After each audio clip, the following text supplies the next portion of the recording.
Hey everybody, welcome back to Mind Keys. So in today's video, I just want to make a short, sweet little summary of my current view on healing anxiety with psychedelics. It's kind of my attention from a little bit of feedback I've gotten, and also just from my own reflection on kind of the sequencing of my videos and the messaging on my channel, that perhaps I've been a little unclear with you guys about what is involved with healing anxiety with psychedelics, and my own kind of perspective on it, my own view on it, and who I'd recommend it for and who I wouldn't. So I want to just kind of really give you a very clear, basic baseline understanding for everyone out there, so you know what to expect and you can really evaluate for yourself whether or not it's a good way to go for you. So long story short, I want you to consider that the likelihood that psychedelics are going to increase your anxiety is significant. Now, how much are they going to increase your anxiety? I don't know. That depends on dosage, that depends on your temperament, that depends on a lot of different things. But if I were you, I would bank on and assume that when you take a psychedelic, it's going to make you feel a little more anxious, at least, if not a lot more anxious.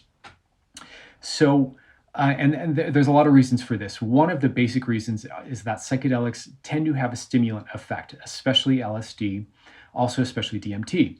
So, since they can stimulate the dopamine response system in the body, if you are already kind of full up with anxiety, then you should know that ahead of time and kind of be prepared to either deal with it or choose something else that isn't going to make you anxious. So, psychedelics are not in and of themselves anti anxiety medications. They're not anxiolytics the way, say, L-theanine is, or ashwagandha is, or all these other herbs and supplements and whatnot, right?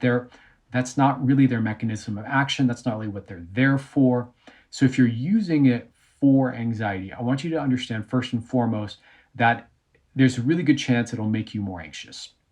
So the way I put it to a client and the way I've been thinking about it recently is, imagine you've got kind of a scale of 1 to 10, and at 10 you kind of hit your limit and you boil over into total overload and total anxiety, right? Where you're dysfunctional and you're dysregulated and you got to just go take a break and everything just stops working for you, right? If you are somebody who carries a high level baseline anxiety in your day-to-day, so you're like an 8 or a 9 out of 10 all the time, you're always in fight or flight, you're always kind of like, ramped up, you can't really do caffeine because it puts you over the edge too easily, et cetera, then I would not recommend taking a psychedelic for you, because it's very likely going to put you at a 10 or above. You're going to have that boil over experience of being overloaded, overstimulated, and it's generally not going to move you in the direction of feeling that it feels so much better, so much more relaxed kind of vibe. It's just not really the right tool for the job for that. But if you're someone who maybe your anxiety level is like a 5 or a 6 out of 10, and you have a little bit of buffer room there for you between your baseline level of anxiety, maybe you have kind of moments where you're a little more anxious or anxiety attacks on occasion, but left to your own devices, it's kind of more like a moderate hum of anxiety. For someone like that, I do think you may have the wiggle room there to tolerate a little more of a dose without getting overloaded. So the basic idea, there are two ways you can use psychedelics to heal anxiety, to overcome anxiety. So what I did with myself, and the basic idea behind what I did, is I took the psychedelic, all right, I took the microdose, and then I allowed it to, I knew that it would make me more neuroplastic. So it would give me that kind of window where my brain was a little more adaptable, a little more open, a little more flexible.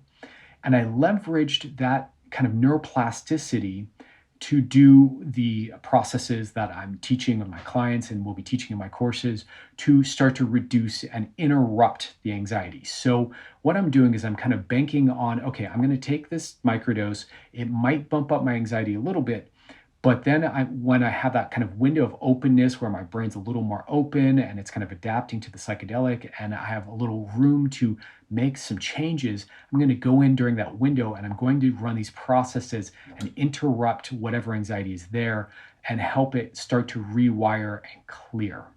So it's more about an active intervention by using the neuroplasticity of the psychedelic to make the change, plus the, in this case, using some NLP and self-hypnosis processes. So that's what I did. So I knew that it might bump up my anxiety a little bit, but I was willing to tolerate that in order to create the neuroplasticity opening or window in order to make some changes with myself that I knew later on then that night. And as I came down and relaxed, that my nervous system would kind of integrate that back in and those changes would kind of generalize out as a lasting shift for myself, which worked.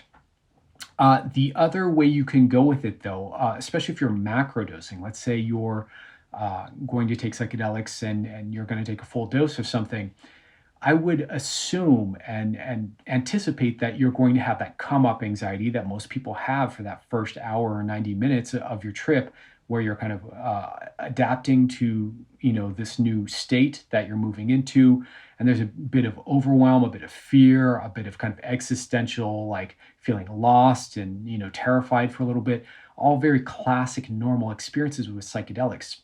But you can use that also as kind of a form of exposure therapy, where you're really just kind of addressing your fear head on. So while you're kind of coming up and you're feeling overwhelmed, you can use that kind of that moment to really just explore and think about and maybe journal out or just really dialogue with yourself and get real and get honest about what is the fear underneath this feeling, right? What is it that in the back of the reptilian part of your brain that's like running some memory or some fear pattern or projecting some upsetting future that's causing you to loop in a thought loop of anxiety, right? Which is normal for most of us. What is that? What specifically is the fear? What specifically is the worry? What specifically is the thought pattern that's emerging?